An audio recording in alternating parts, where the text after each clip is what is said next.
Barbados' Prime Minister says regional integration must be advanced and residents in Brickery get lights for the first time. Welcome to InfoHub. It's Tuesday, February 4. It's 26 days to general elections and 20 days to our Golden Jubilee Republic anniversary. Thank you for joining us. As she wrapped up a one-day visit to Guyana in which she received the Order of Roraima, Barbados Prime Minister Mia Mottley is adamant that regional integration needs to be carried and sustained.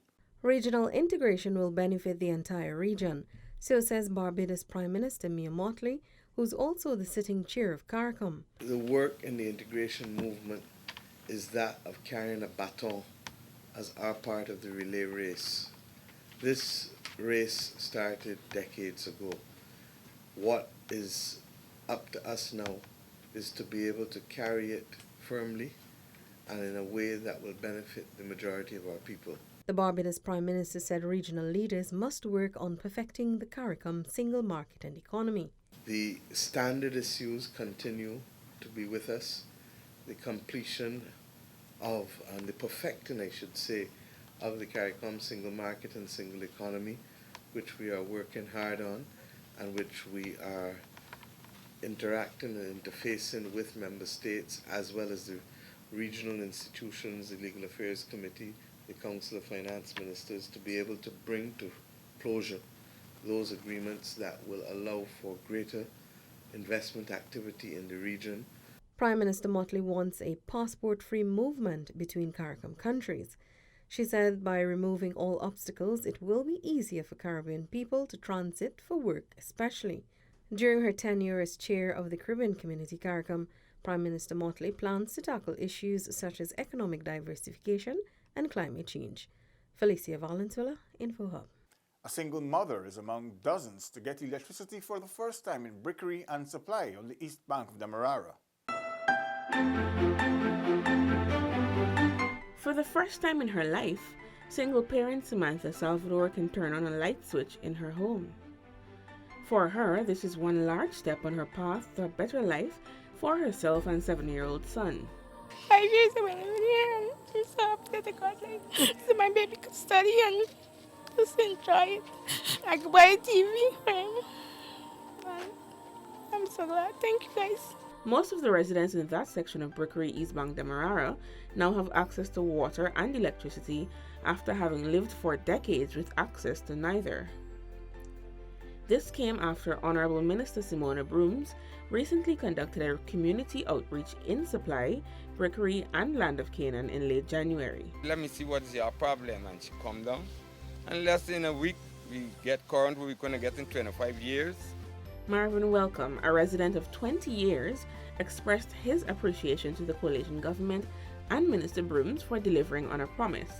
I've been trying for the past years and I was just keep getting torn down. You have to get it, you have to get it. And now my kids have got to do homework and I find it very hard, and thanks to the minister for making this possible, right? And the government, because without this, like, I don't know, we would be in darkness for the rest of our life. Minister Brooms explained that helping average Guyanese with the little things helps keep her going. I came here, I was sent by the president looking at some communities, and I ended up at the back here and never knew this place existed. When I heard the plight that there is no water, no electricity, I mean, these things really sadden me. This isn't, we're not talking about Region 8 or Region 9. And I listened to the plights of the persons and I immediately called the CEO. And within no time, Ms. Omelette and CEO showed up here. And these posts was planted with this wire in a day. GPL's network operations manager explained that the utility posts were erected in one day and within 1 week, electricity was made available to the residents. The coalition government, along with support from GPL, has been working towards 100% coverage in electricity, both on the coast and in the hinterland. Letitia Isaacs for InfoHub. Just over 2 years ago, a flagship project within the capital transformed the way travelers commute. Shaquille Bourne tells us more. Enabling the seamless flow of traffic near the seawall, the Kitty Roundabout is the first of its kind within the Demerara-Mahaica region.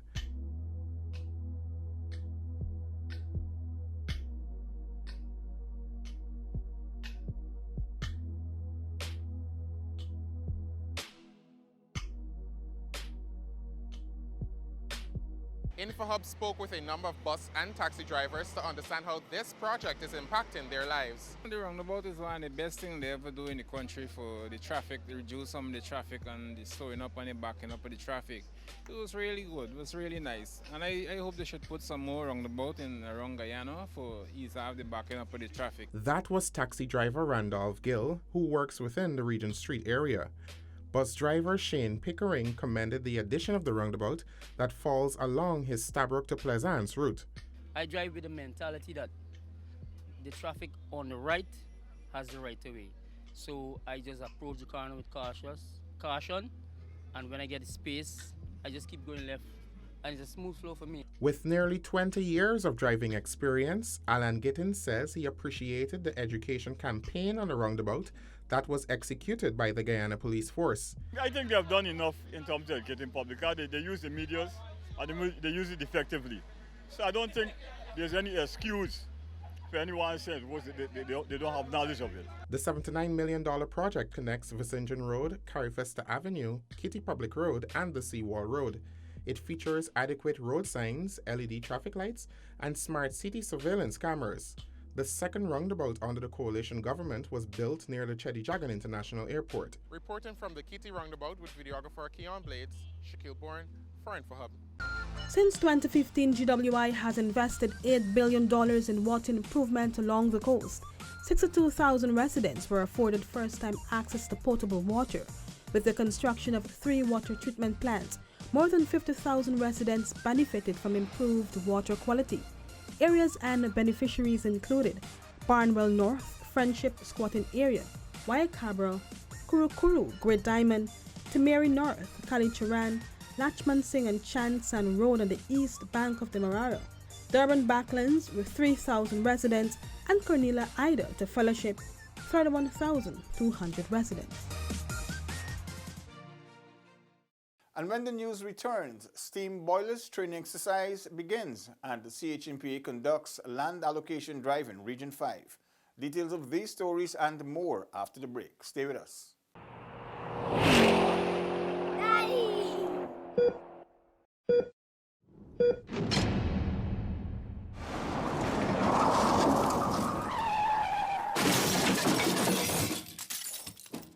Welcome back. After losing her rented home to a fire, a mother of 3 has received a house lot from the Central Housing and Planning Authority. Isaiah Braffett has the details. Budrani Manrup, along with her husband and 3 children, lost everything to the fire that destroyed their home last month. My house burned down and I stay with my mother and I come for the lot to build a house on it, to get 3 children and they stay in there. So I feel good how coming for the lot, come to ask for the lot. So because I ain't got nowhere more to go. Manrup said her husband, who works at a nearby lumberyard, has indicated that his employer will provide assistance in the construction of the house. I get it, I got to carry it because I know can get one more back again. So when I get it now, I got to carry it. Manrup was just one of the hundreds who received house lots at the land allocation drive in Region 5 today. Minister within the Ministry of Communities, the Honorable Annette Ferguson, addressing the residents, said the government is committed to solving the housing needs of its people. We knew what took place in the past, where many persons were left, in the background, and others were given preferential treatment. We are here to serve, and we know the challenges. We know the constraints that many of you face. So today, I know that many of you will be smiling when you walk through that gate, because your government, through the Central Housing and Planning Authority, would have given you a plot of land so that you can now become true landowners. A similar exercise was recently conducted in Region 6, where over 300 lots were allocated. Reporting from Mahaika Borbis, I am Isaiah Braffett with videographer Anil Silal for InfoHub. A 10-day training program has begun with the aim of creating a core of competent steam boiler examiners. More in this report. The training exercise facilitated by the Ministry of Social Protection will be spearheaded by UK consultant Dr. Rudolph Prince from Chartered Engineering Maintenance and Management Solutions Incorporated. Dr. Prince highlighted several critical areas that need to be addressed to ensure that steam boilers examiners practice safety and good maintenance. The outline of the program is going to indicate the legal and jurisdictional requirements from the ministry standpoint, because it is the responsibility of the jurisdiction to ensure that every boiler in Guyana is recorded and every boiler is maintained so that the integrity of that boiler is where it should be, so as to provide safety for all of us. Dr. Prince added that the session will be interactive and will include the sharing of local practices and those from the United Kingdom. The participants will also be exposed to identification of appropriate codes and standards for the inspection of steam boiler plants, description of jurisdiction requirements for inspection and conduct, and inspection of testing the pressure relief valves. Chairman of the Board of Industrial Training, Clinton Williams, stated that the Pioneer Training Initiative will develop the competence of steam boilers examiners. The main objective of this intervention is to produce a cadre of technical specialists for the Ministry of Labour as regards competences to determine the operational integrity of boiler plants and thus ensure their reliability. For InfoHub, Ayana George. In 2016, President David Granger allocated emergency funding to improve mathematics performance at the NGSA. The $3.8 million project saw 1,400 grades 4 to 6 teachers trained in several learning methods in November 2017. Grade 6 teachers were trained in the delivery of the following topical areas: fractions, decimals, percentage, measurement, statistics, and geometry. Grade 5 and 4 teachers were trained in number place value, counting skills, operations or computation, and number operations. The investment has paid off with a 4.8% national increase in mathematics at the 2019 NGSA. There's a saying that a woman's beauty grows with the passing of years, and local Calypsonian Queen Makeba is underscoring this fact in her song, A Woman's Almanac. Here's our final report for tonight. What some men are telling themselves, when a woman reaches 40, she gone on the shelf. These men must realize one thing, a woman is still sexy and can do she thing. The Calypsonian Carrot Bennett, also known as Queen Maccabee, says that her song is a reminder of the beauty of aging gracefully. Usually men get sometimes disrespectful by telling women, even you, when you reach 29 or 30 or 31, they're going to tell you have the almanac. So I decided now to teach them a lesson, to let them know we have the almanac at 31, but we come back on the almanac at 13. The experienced Calypsonian, who has been singing since she was in school, brings her passion for the genre to the competition. However, before bowing out of the Calypso arena, Bennett plans to become a songwriter to future female Calypsonians. Well, I would like to write songs for all of them because I love to sing and I write all my songs. I get third space in the Calypso, I get first in the Shanto, and I just like to write. I am getting older now, so I want to pass it on. So next year I'm hoping to get a whole set of young girls to write songs for them. With 18 other competitors in the lineup, the Calypso semi-finals on February 9th in Bartica is gearing up to be quite exciting. Fans are also encouraged to go to the Department of Social Cohesion's Guyana's Republic Jubilee 2020 Facebook page to vote for their favorite artist in the People's Choice Awards. Neola Damon, InfoHub. Now for your elections tip. As we prepare for Elections Day on March 2, if you haven't done so as yet, check to ensure that your name is on the revised list of electors. Voting is your democratic right.